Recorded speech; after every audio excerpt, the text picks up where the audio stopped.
बिल्कुल स्पष्ट मत है कि विदेश से काला धन वापस लाएंगे और जो फिक्स सैलरी वाले लोग हैं, बंधी हुई आय वाले लोग हैं और जो ईमानदारी से इनकम टैक्स भरते हैं, देश के लिए मर्यादित इनकम होने के बावजूद भी सैलरी वाले लोग इनकम टैक्स देते हैं। जिन्होंने देशभक्ति का काम किया उनका क्या गुनाह? जो चोर लुटेरे ले गए उनको तो कोई पूछने वाला नहीं है, लेकिन जो ईमानदारी से टैक्स भरता है उसकी कोई परवाह नहीं है। और इसलिए हमारा निर्णय है कि विदेश से जो काला धन वापस लाएंगे उसमें से कुछ परसेंटेज ये जो रेगुलर सैलरी वाले लोग इनकम टैक्स भरते हैं ना, उनको इनाम के रूप में वापस देंगे।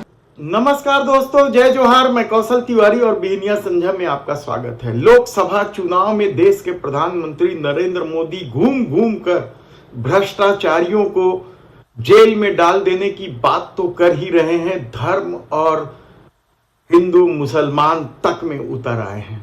भ्रष्टाचारियों को गरियाने का जो खेल है वह रुकने का नाम नहीं ले रहा है। बेशर्मी की हद तक जाकर भ्रष्टाचारियों को गरियाया जा रहा है। भ्रष्टाचारी कान खोल के सुन ले, एक्शन होगा, जरूर होगा। जबकि चुनावी बांड ने सब कुछ खोल कर रख दिया है कि भ्रष्टाचारी कौन है। दूसरे दलों के भ्रष्ट नेताओं को अपने दलों में लाकर बड़े बड़े पदों से नवाजने का खेल भी देश के प्रधानमंत्री नरेंद्र मोदी और उनकी पार्टी ने किया है। लेकिन देश के प्रधानमंत्री नरेंद्र मोदी को अब भी विश्वास है कि उनके भ्रष्टाचार की बतौलेबाजी से लोग प्रभावित हो जाएंगे। लेकिन याद कीजिए आप, 2014 से पहले जब चुनाव में देश के प्रधानमंत्री नरेंद्र मोदी को भारतीय जनता पार्टी ने अपना चेहरा बनाया था, तो वे घूम घूम कर कहा करते थे कि इस देश के काले धन को वो लाएंगे। इस देश के काले धन को लाने के लिए क्या कुछ नहीं करेंगे कि दुनिया के देशों में जहां भी काला धन पड़ा है, हम सरकार में आते ही एक टास्क फोर्स बनाएंगे, कानूनों में संशोधन करने की जरूरत होगी तो संशोधन करेंगे, नए कानून बनाने की आवश्यकता होगी तो नए कानून बनाएंगे। विश्व के जिन जिन देशों में जहां टैक्स हेवन है, जहां ये पैसे पड़े हैं उससे जानकारी लेंगे, एक एक पाई हम वापस लाएंगे और ये जो पैसे वापस आएंगे उसमें से 5 पैसे 10% अमाउंट जो लोग ईमानदारी से देश को टैक्स देते हैं और विशेष करके जो सैलरी वाले लोग हैं उनको बेचारे को कोई चारा नहीं है, उनका तो इनकम तो यूं ही कट जाता है, उनको गिफ्ट के रूप में उसमें से 5% 10% मैं वापस दूंगा। और यहां तक कह दिया था कि 15-15 लाख रुपए तो हर के खाते में चला जाएगा। यह अलग बात है कि बाद में इस बात को देश के गृह मंत्री अमित शाह ने जुमला करार दे दिया। लेकिन बात सिर्फ 15-15 लाख की नहीं थी, इससे भी आगे की बात देश के प्रधानमंत्री नरेंद्र मोदी ने काले धन को लेकर कही थी। भाइयों बहनों, मैंने सिर्फ देश से 50 दिन मांगे हैं, 50 दिन। 30 दिसंबर तक मुझे मौका दीजिए मेरे भाइयों बहनों। अगर 30 दिसंबर के बाद कोई मेरी कमी रह जाए, कोई मेरी गलती निकल जाए, कोई मेरा गलत इरादा निकल जाए, आप जिस चौराहे में मुझे खड़ा करेंगे मैं खड़ा होकर के देश जो सजा करेगा वो सजा भुगतने के लिए तैयार हूं। तो भ्रष्टाचार की जननी काला धन क्या वापस आया? इस दौर में यदि आप रिपोर्ट देखें, CSDC ने जो सर्वे किया है उसके मुताबिक 55% लोगों ने माना है कि भ्रष्टाचार मोदी सरकार के आने के बाद बेतहाशा बढ़ा है।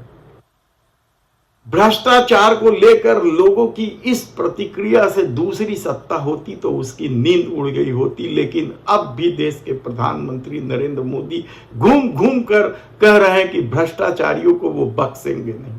सवाल तो स्विस बैंक की रिपोर्ट की है, जो हर साल सामने आती है। और इस दौरान भारत में काला धन कितना आया यह तो किसी को जानकारी नहीं है, न तो सरकार बताने को तैयार है कि विदेश से वह काला धन कितना ले आई। वादे तो बड़े बड़े थे, लेकिन काला धन 300% बढ़ गया है। और यदि स्विस बैंक की रिपोर्ट को माने तो यह काला धन 2000 करोड़ रुपए से भी अधिक है। यह केवल एक स्विस बैंक का आंकड़ा है, पता नहीं और दुनिया भर में इस देश का काला धन कहां कहां बढ़ा है। लेकिन देश के प्रधानमंत्री जिस ठसन से दावा करते रहे हैं, मोदी की गारंटी मतलब गारंटी पूरा होने की भी गारंटी। उसके बाद यह स्थिति है। दावा तो भ्रष्टाचारियों और जो आपराधिक छवि के सांसद है उनको भी लेकर की गई थी। बड़े बड़े दावा थे कि ऐसा फास्ट कोर्ट बना दिया जाएगा कि 1 साल के भीतर सब कुछ निपटारा हो जाएगा, लेकिन फास्ट कोर्ट बना नहीं बना। शायद यही वजह है कि इस दौर में अब देश के प्रधानमंत्री नरेंद्र मोदी की गारंटी पर लोगों को भरोसा नहीं। और पहले चरण के मतदान के रुझान ने साफ कर दिया है कि अब क्या भारतीय जनता पार्टी की उल्टी गिनती शुरू हो गई है। और इसलिए देश के प्रधानमंत्री हिंदू मुसलमान पर उतर आए हैं, देश के गृह मंत्री हिंदू मुसलमान पर उतर आए। पूरी भारतीय जनता पार्टी अब लोगों को मुसलमानों के नाम से डराने धमकाने लगी है कि यदि भारतीय जनता पार्टी को वोट नहीं मिला तो पूरा देश मुस्लिम देश बन जाएगा। इस तरह के रवैये अपनाए जा रहे हैं। सवाल आप कई उठा सकते हैं, लेकिन इस दौर में जब चुनाव चरम पर है, लगातार भारतीय जनता पार्टी कांग्रेस पर हमलावर है। और अब तो जो परिस्थितियां बन रही है उससे तो शायद भारतीय जनता पार्टी को यह डर सताने लगा है कि कांग्रेस की सरकार तो नहीं बन रही। यानी आप सोचिए कि जो कांग्रेस पिछले 2 चुनाव से नेता प्रतिपक्ष बनने के लायक सांसद नहीं जुटा पाई या जीत पाई, उस कांग्रेस को लेकर देश के प्रधानमंत्री नरेंद्र मोदी इतने भयभीत क्यों हैं? ये सबसे बड़ा सवाल है। आप खुद सोचिए कि क्या कुछ होने जा रहा है। धन्यवाद।